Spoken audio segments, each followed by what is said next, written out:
Good morning student. कक्षा 10th, विषय हिंदी, पाठ 4 देव। देव का हम जीवन परिचय पढ़ चुके हैं। आज हम देव का पहला पद पढ़ेंगे। यहाँ निर्धारित कविता में देव ने अपने आराध्य श्री कृष्ण का गुणगान किया है। सांवरिया श्री कृष्ण के पाँवों से घुंघरू के मधुर स्वर सुनाई दे रहे हैं। वे पीले वस्त्रों में सुहावने लग रहे हैं। माथे पर मोर मुकुट है, नयन चंचल हैं, मंद मंद हंसी उनके चेहरे पर शोभायमान हो रही है। कृष्ण के लोक प्रचलित स्वरूप को कवि ने अभिधा में समग्रता से उपस्थित किया है। बहुत ही साधारण से शब्दों में उन्होंने उपस्थित किया है। देव को पेचीले मज़मून की बुनावट में निपुणता हासिल थी।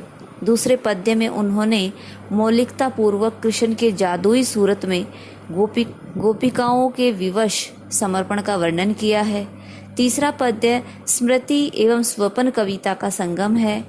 नायिका का स्वप्न संसार उसे जगाते ही खो जाता है। स्वप्न में सुखद मिलन है और जागरण में जुदाई। यह विडंबना ही कविता की मौलिकता एवं खूबसूरती है। इस प्रकार कवि देव ने अपने आराध्य का वर्णन किया है। इनकी साहित्यिक ब्रज भाषा बहुत ही सुंदर अलंकृत हुई है। कवित्व में वर्षा ऋतु का वर्णन श्रृंगार रस के संयोग व वियोग पक्ष के रूप में भी किया गया है। और ये जो कवि देव हैं, इन्होंने अपने आराध्य श्री कृष्ण का बहुत ही सकारात्मक रूप से वर्णन किया है। तो पहला पद है देव का कि पायनी नुपुर मंजू बजई, कटी किकिन में धुनी की मधुराई, और सांवरे अंग लसे पटपीत हिये, हुलसे बन माल सुहाई। बहुत ही इन्होंने अच्छी बात कही है। प्रस्तुत अवतरण रीति काल के प्रमुख कवि देव द्वारा रचित है। इसमें कवि ने श्री कृष्ण के राजसी श्रृंगार से मंडित रूप सौंदर्य और वेशभूषा का बहुत ही मनमोहक चित्रण किया है। कवि देव श्री कृष्ण के रूप सौंदर्य का वर्णन करते हुए कहते हैं कि पायनी माने पैरों में, नुपुर माने घुंघरू, मंजू माने सुंदर, बजे माने बज रहे हैं। कि श्री कृष्ण के पैरों में सुंदर नुपुर हैं जो कि मधुर ध्वनि कर रहे हैं। फिर से देखेंगे हम। पायनी माने पैर, नुपुर माने घुंघरू, मंजू माने सुंदर, बजे माने बज रहे हैं। क्या कहते हैं कवि देव कि श्री कृष्ण के पैरों में सुंदर नुपुर हैं, घुंघरू हैं जो कि मधुर ध्वनि कर रहे हैं।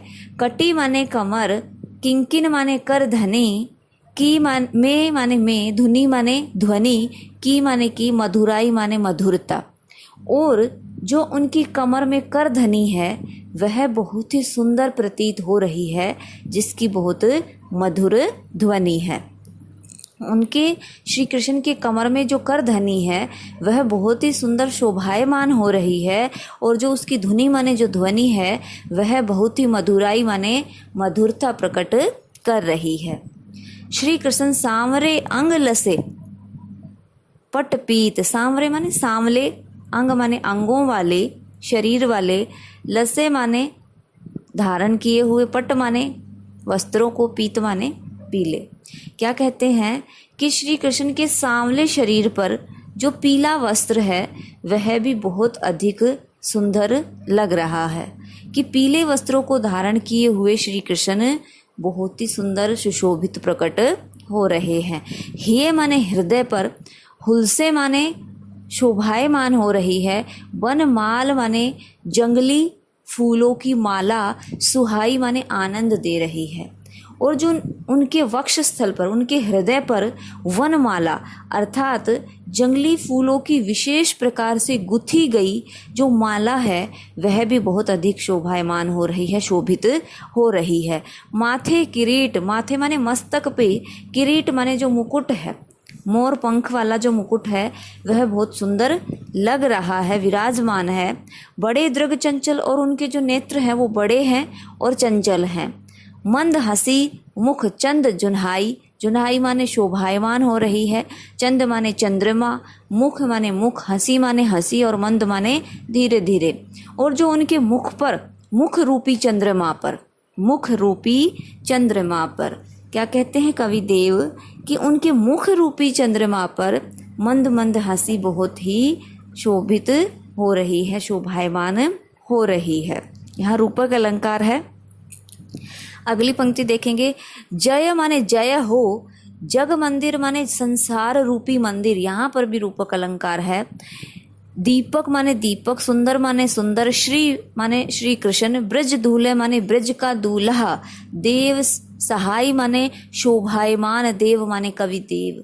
कवि देव श्री कृष्ण का वर्णन करते हुए उनका चित्रण करते हुए कहते हैं कि ऐसे सजे धजे ब्रज के दूल्हे श्री कृष्ण आज संसार रूपी मंदिर के सुंदर प्रज्वलित दीपक के समान शोभायमान हो रहे हैं।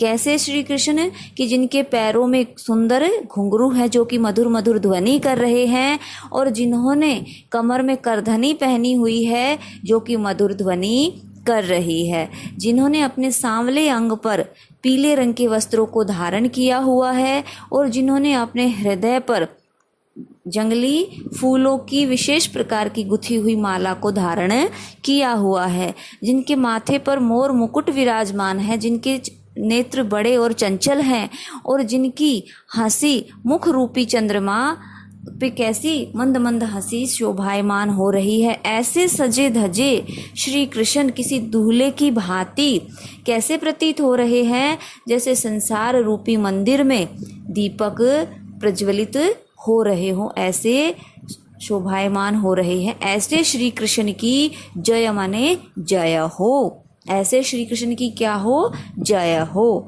यहाँ ये जो पद है इनका, ये सवैया है, ये एक प्रकार का छंद है, ठीक है।